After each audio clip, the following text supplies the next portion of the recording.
नमस्कार, आदाब, सत श्री अकाल, राम राम दोस्तों। मैं हूं आपका मित्र सर्वमित्र और आप देख रहे हैं द मसला।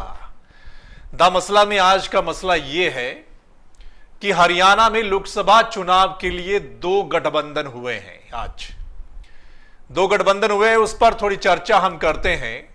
पहला गठबंधन हुआ है आम आदमी पार्टी और जननायक जनता पार्टी के बीच में।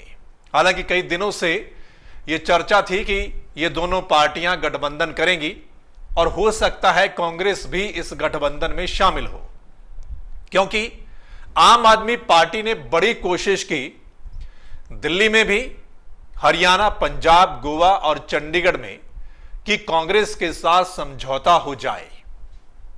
और आम आदमी पार्टी हरियाणा में इस समझौते में जननायक जनता पार्टी को भी साथ मिलाना चाहती थी। हालांकि जननायक जनता पार्टी के नेता दुष्यंत चौटाला ने कहा कि हम कांग्रेस के साथ कभी भी समझौता नहीं करेंगे। जब हमने उनसे सवाल किया था तो उन्होंने कहा कि कांग्रेस के साथ हम कभी नहीं जा सकते। लेकिन आम आदमी पार्टी आखिर तक भी यह कोशिश करती रही कि किसी ना किसी तरह से कांग्रेस के साथ समझौता हो जाए। अब समझौता हो गया है जननायक जनता पार्टी और आम आदमी पार्टी के बीच में।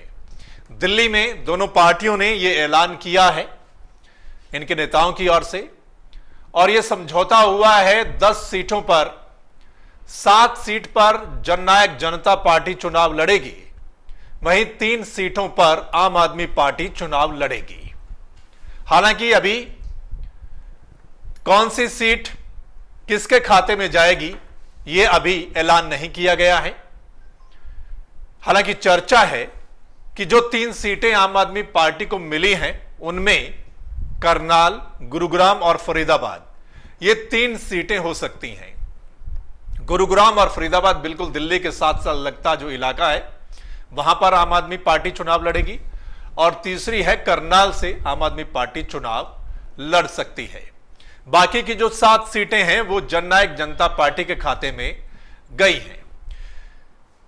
इस पर थोड़ा विचार करते हैं कि दोनों पार्टियों ने यह गठबंधन क्यों किया है। हालांकि इससे पहले भी जो जींद का बाई इलेक्शन हुआ था उसमें आम आदमी पार्टी ने जननायक जनता पार्टी का सपोर्ट किया था। आपको याद होगा अरविंद केजरीवाल जींद में भी आए थे और उन्होंने रैली भी की थी वहां पर जननायक जनता पार्टी के जो कैंडिडेट थे दिग्विजय सिंह चौटाला, उनके समर्थन में।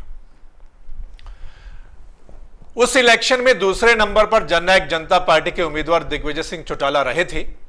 और उस इलेक्शन के बाद हालांकि दोनों पार्टियों की ओर से जब भी गठबंधन की बात हुई, चर्चा पर बात हुई, दोनों पार्टियों के नेताओं की ओर से यही कहा गया कि हां, मिल बैठकर विचार करेंगे, बातचीत होगी, फिर गठबंधन पर मोहर लगेगी।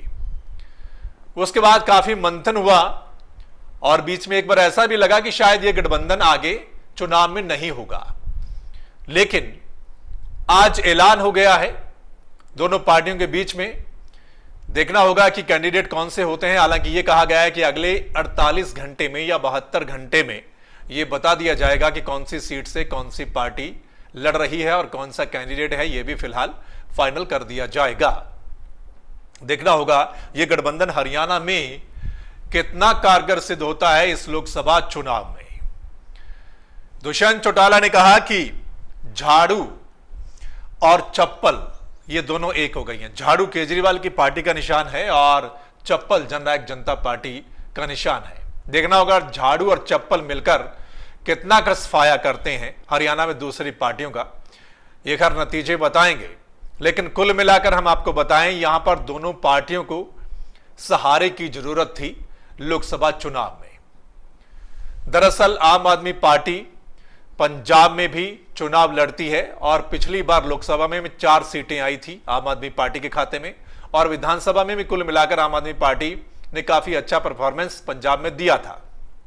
लेकिन पिछली बार के लोकसभा के चुनाव में ना तो चंडीगढ़ की जीत पाई थी सीट आम आदमी पार्टी, और हरियाणा में भी 10 सीटों पर कोई भी कैंडिडेट नहीं जीत पाया था।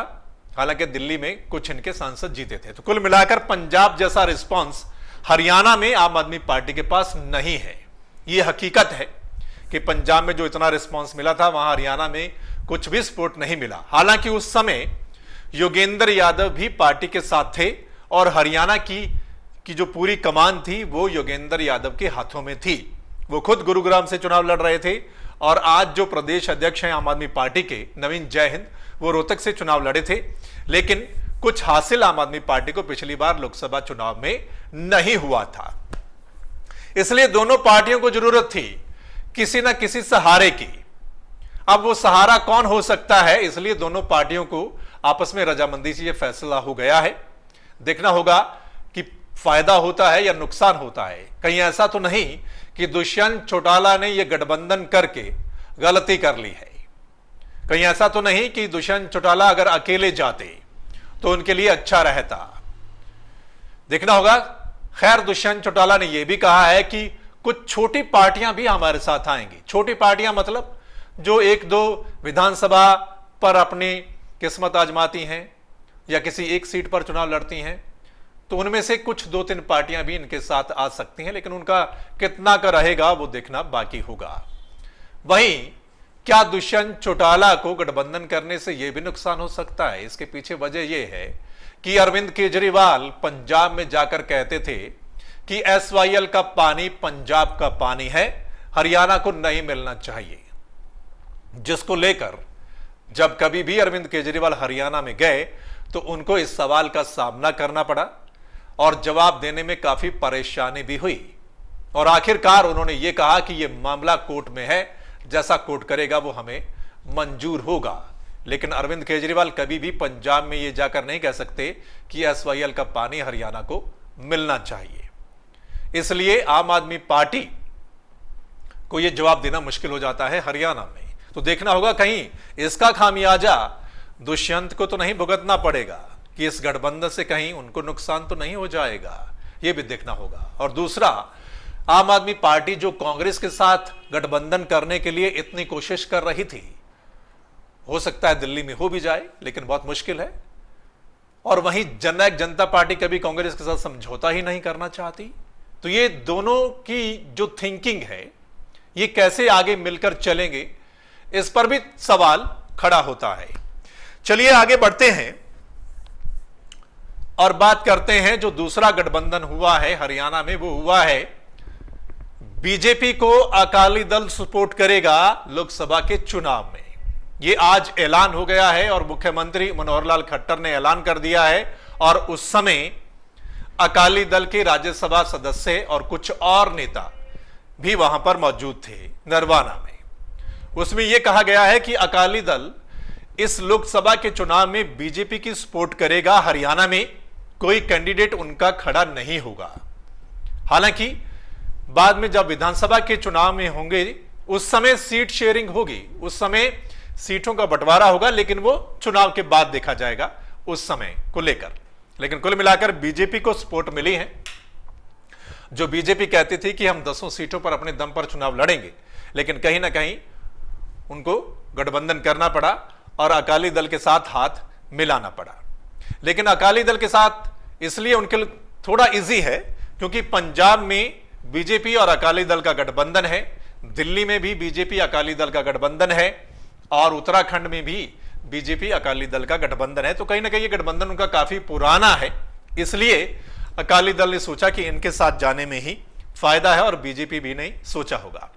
कुछ सीटों पर जो पंजाब के साथ लगती हैं, कुछ सीटों पर अकाली दल का कुछ परसेंट वोट है, हो सकता है उसका फायदा बीजेपी को मिले इस चुनाव में। लेकिन देखना होगा कि आगे विधानसभा में जाकर क्या सीट शेयरिंग रहती है इनकी, बीजेपी और अकाली दल की। तो ये दो गठबंधन आज हुए हैं हरियाणा की राजनीति के लिए, लोकसभा चुनाव के लिए। आपको क्या लगता है ये जो दोनों गठबंधन हुए हैं? आप हमें कमेंट करके जरूर बताना। आपको क्या लगता है कि आम आदमी पार्टी और जननायक जनता पार्टी का जो गठबंधन हुआ है ये क्या कर सकता है इस लोकसभा के चुनाव में? कैसी परफॉर्मेंस इनकी रह सकती है और क्या यह दोनों के लिए फायदेमंद है या किसी एक के लिए नुकसानदायक भी साबित हो सकता है? और दूसरा, बीजेपी और अकाली दल का गठबंधन, इससे बीजेपी को कितना फायदा मिलेगा?